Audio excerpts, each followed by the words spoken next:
गांव बहुत पुराना था। धूल भरी सड़क के किनारे बूढ़े पेड़ खड़े थे। गांव के आखिर में एक हवेली थी, बहुत बड़ी पर टूटती हुई। लोग हवेली के बारे में कहानियां सुनाते थे। वो कहते थे कि ये हवेली भूतिया है। कोई भी उसके पास जाने की हिम्मत नहीं करता था। हवेली शांत खड़ी थी, जैसे कोई देख रहा हो। उसकी खिड़कियां आंखों की तरह थीं, जो गांव को घूर रही थीं। कुछ लोगों ने कहा कि उन्होंने अंदर रोशनी देखी है, लेकिन कोई भी अंदर नहीं गया था बरसों से, जब से ठाकुर गायब हुए थे। सालों पहले ठाकुर वहां रहते थे। वो बहुत अमीर थे, लेकिन वो एकांत प्रिय भी थे। वो किसी से मिलते नहीं थे। एक दिन वो गायब हो गए, बिना किसी सुराग के। रहस्य अनसुलझा ही रह गया। हवेली उनकी कब्र बन गई। गांव वाले हवेली से दूर रहते थे। वो उससे डरते थे। वो कहते थे कि ठाकुर की आत्मा अभी भी वहां भटकती है, दीवारों में कैद, शांति की तलाश में, पर मिलता है सिर्फ निराशा। रिया एक जवान पत्रकार थी। वो निडर थी। उसे अच्छे रहस्य सुलझाना बहुत पसंद था। जब उसने भूतिया हवेली के बारे में सुना तो उसे लगा कि उसे इसकी तहकीकात करनी ही चाहिए। रिया गांव पहुंची। गांव वालों ने उसे चेतावनी दी। उन्होंने उससे दूर रहने को कहा, लेकिन रिया की जिद थी। वो हवेली के पास गई।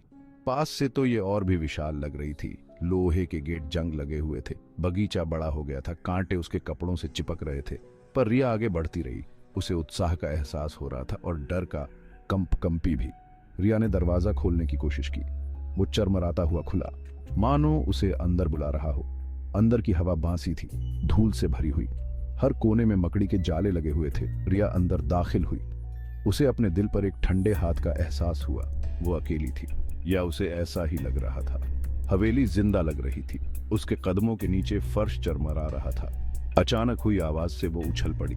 एक टूटा हुआ खिड़की से एक पंछी उड़ गया। रिया ने गहरी सांस ली। अपने आप को शांत करने की कोशिश कर रही थी। उसे हिम्मत रखनी थी। उसे एक कहानी खोजनी थी। रिया ने अपनी तहकीकात शुरू कर दी।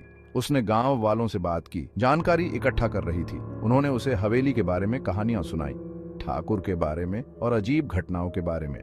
बेवजह की आवाजें, टिमटिमाती बत्तियां, रात में चलती परछाइयां। एक बूढ़ी औरत ने ठाकुर की पत्नी के बारे में बताया। उसकी मौत जवानी में ही हो गई थी। कुछ लोगों ने कहा कि उसका दिल टूट गया था। दूसरों ने किसी गंदी साजिश की फुसफुसाहट की। ठाकुर बहुत दुखी हो गए थे। वो और भी ज्यादा एकांत प्रिय हो गए थे। उनका गम उन्हें खाए जा रहा था। रिया गांव के पुस्तकालय गई। वो सुराग ढूंढ रही थी। उसे पुराने अखबारों के लेख मिले, ठाकुर के गायब होने के बारे में। पुलिस को किसी गंदी साजिश का शक था, पर उन्हें कोई सबूत नहीं मिला।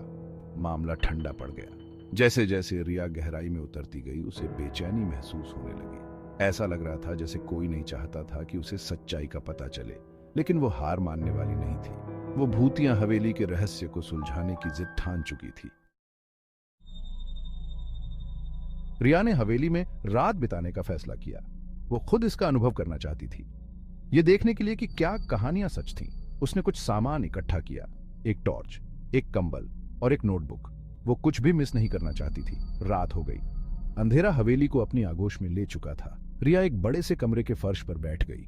ये कभी एक भव्य बॉलरूम हुआ करता था, अब यह खाली था। सिर्फ धूल और मकड़ी के जाले थे। सिर्फ उसकी धड़कन की आवाज सुनाई दे रही थी। घंटे बीतते गए। सन्नाटा घड़ी की आवाज से टूटा। 12 बार, आधी रात। रिया की रीढ़ की हड्डी में सिहरन दौड़ गई। उसने एक आवाज सुनी, खरोंचने की धीमी आवाज। बाहर गलियारे से आ रही थी। रिया धीरे से अपने पैरों पर खड़ी हो गई। उसने अपनी सांस रोक ली, गौर से सुन रही थी। खरोंचने की आवाज बंद हो गई। सन्नाटा छा गया। रिया ने खुद से कहा कि यह सिर्फ उसका वहम था। हवेली उसके साथ खेल रही थी, लेकिन वो इस एहसास को दूर नहीं कर सकी कि वो अकेली नहीं थी। रिया सावधानी से दरवाजे के पास पहुंची।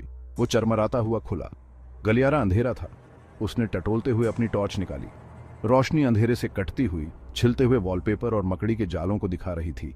हवा भारी, दमनकारी थी। उसने गलियारे में कदम रखा। उसके वजन से फर्श चरमरा गया। उसे एक ठंडी हवा का एहसास हुआ, मानो कोई उसे देख रहा हो। उसका दिल जोरों से धड़क रहा था। हर कदम एक बहुत बड़ा प्रयास था। जैसे ही रिया गलियारे से नीचे उतरी, उसने कुछ देखा। खरोंचने की आवाज तेज होती जा रही थी। ऐसा लग रहा था कि यह गलियारे के अंत से एक बड़े लकड़ी के दरवाजे से आ रही है। दरवाजा थोड़ा खुला हुआ था। अंदर से एक हल्की रोशनी निकल रही थी। रिया हिचकिचा गई। उसे डर का एहसास हुआ। लेकिन उसकी उत्सुकता अधिक प्रबल थी। उसे जानना था कि दरवाजे के पीछे क्या है। उसने एक गहरी सांस ली और धीरे से दरवाजा खोला। कमरा छोटा और धूल भरा था। एक खिड़की से ऊंचे ऊंचे उगे हुए बगीचे का नजारा दिखाई दे रहा था। हल्की रोशनी एक टिमटिमाते हुए तेल के लैंप से आ रही थी। कमरे में बहुत कम सामान था। एक डेस्क, एक कुर्सी और एक बड़ा लकड़ी का संदूक। खरोंचने की आवाज संदूक से आ रही थी। रिया धीरे धीरे संदूक के पास पहुंची। उसका हाथ कांप रहा था। जैसे ही वह ढक्कन तक पहुंची, यह भारी था। उसने एक गहरी सांस ली और उसे उठाकर खोल दिया। खरोंचने की आवाज बंद हो गई। संदूक पुराने कपड़ों और किताबों से भरा हुआ था और बिल्कुल नीचे रिया हंफने लगी। किताबों के ढेर के ऊपर एक चमड़े की जिल्द वाली डायरी पड़ी थी। इसके पन्ने समय के साथ पीले पड़ गए थे। कवर खाली था, लेकिन जैसे ही रिया ने इसे उठाया, उसने कुछ देखा। चमड़े पर उकेरा हुआ बमुश्किल दिखाई देने वाला एक नाम था, ठाकुर जगदीश सिंह। डायरी उसके हाथों में ठंडी लग रही थी, मानो उसमें कुदरती ठंडक से परे एक ठंडक हो। रिया को पता था कि इस डायरी में रहस्य की कुंजी है। उसे इसे पढ़ना था। उसे उन रहस्यों को जानना था जो इसमें छिपे हुए थे। लेकिन उसका एक हिस्सा चाहता था कि काश उसने कभी संदूक न खोला होता। रिया धूल भरे फर्श पर बैठ गई। उसने सावधानी से डायरी खोली। पन्ने खराब हो चुके थे, स्याही फीकी पड़ गई थी, पर फिर भी वो शब्दों को समझ पा रही थी। ठाकुर के शब्द। उन्होंने अपने अकेलेपन के बारे में लिखा था, अपनी निराशा के बारे में और अपने बढ़ते डर के बारे में। ठाकुर ने हवेली में हुई अजीब घटनाओं के बारे में लिखा था, बेवजह की आवाजें, चीजों का खुद ब खुद हिलना। उसे विश्वास होने लगा था कि हवेली भूतिया है, उसकी मरी हुई पत्नी की आत्मा का साया है। जैसे जैसे रिया पढ़ती गई, उसके खून जमता गया। ठाकुर की लिखावट और भी उन्मादी होती गई, और भी हताश। उसने अपनी पत्नी के भूत द्वारा तड़पाए जाने के बारे में लिखा। उसने पागलपन की हद तक पहुंच जाने के बारे में लिखा। और फिर प्रविष्टियां बंद हो गई। डायरी में आखिरी प्रविष्टि द्रुत शीतल थी। ठाकुर ने एक योजना के बारे में लिखा था, अपनी पत्नी की आत्मा को शांत करने की योजना, प्रेत बाधा को समाप्त करने के लिए। लेकिन विवरण स्पष्ट नहीं थे। रिया को सबसे बुरे की आशंका थी। क्या ठाकुर के दुख ने उन्हें कुछ भयानक करने के लिए प्रेरित किया था? रिया पढ़ती रही। ठाकुर की लिखावट और भी बेतरतीब होती गई। उसने उससे फुसफुसाती आवाजों के बारे में बताया, उसका पीछा करते हुए साए। उनका मानना था कि उनकी पत्नी की आत्मा बदला लेना चाहती है, उनके द्वारा किए गए किसी गलत काम के लिए। उसने एक छिपे हुए कमरे के बारे में लिखा था, मास्टर बेडरूम में फायरप्लेस के पीछे एक कमरा जहां उन्होंने अपनी सबसे बेशकीमती चीजें रखी थीं और अपने सबसे गहरे राज। उनका मानना था कि उनकी पत्नी की आत्मा वहां फंसी हुई है। ठाकुर की योजना कमरे को सील करने की थी, अपनी पत्नी की आत्मा को हमेशा के लिए अंदर बंद करने के लिए। उनका मानना था कि इससे उन्हें शांति मिलेगी, लेकिन रिया को डर था कि इससे उन्हें और भी भयानक मौत मिली होगी। रिया ने डायरी बंद कर दी। उसे जी मिचलाने लगा। ठाकुर के शब्दों ने एक ऐसे व्यक्ति की तस्वीर पेश की जो पागलपन की हद तक पहुंच गया था। एक आदमी जो अपराध बोध और डर से घिरा हुआ था। लेकिन वो कौन सा राज छुपा रहा था और वास्तव में उसके साथ क्या हुआ? रिया को पता था कि उसे हवेली से बाहर निकलना है। डायरी ने एक ऐसी सच्चाई का खुलासा किया था जिसकी उसने कल्पना भी नहीं की थी। हवेली में सिर्फ ठाकुर की पत्नी का साया नहीं था, यह ठाकुर के अपराध बोध से प्रेतबाधित था। उनकी निराशा, उनका पागलपन। वह लड़खड़ाते हुए अपने पैरों पर खड़ी हो गई। वो कमरे से भागी। गलियारे के नीचे, उसके पैरों के नीचे फर्श खतरनाक रूप से चरमरा गया।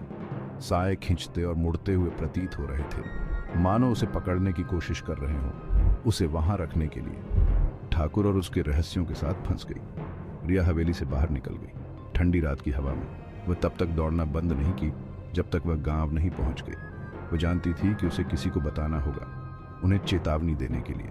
लेकिन क्या उसकी कोई मानेगा, या वे सोचेंगे कि वह भी भूत या हवेली का शिकार हो गई है? रिया पुलिस के पास गई। उसने उन्हें सब कुछ बता दिया, डायरी के बारे में, ठाकुर के पागलपन के बारे में और छिपे हुए कमरे के बारे में। पहले तो उन्हें संदेह हुआ, लेकिन रिया की आवाज में कुछ ऐसा था जिसने उन्हें जांच करने के लिए मना लिया। पुलिस ने हवेली की तलाशी ली। उन्हें छिपा हुआ कमरा मिल गया, जैसा ठाकुर ने बताया था। अंदर उन्होंने एक भयानक खोज की, ठाकुर के अवशेष। उसने खुद को अंदर बंद कर लिया था, अपने ही पागलपन में फंस गया। भूतिया हवेली का रहस्य सुलझ गया था, लेकिन उस तरह से नहीं जैसा रिया को उम्मीद थी। कोई भूत नहीं थी, कोई तामसिक आत्माएं नहीं, केवल अपने ही राक्षसों द्वारा ग्रस्त व्यक्ति की दुखद कहानी। एक आदमी जिसने मृत्यु में शांति मांगी थी और मिला केवल अनंत अंधकार।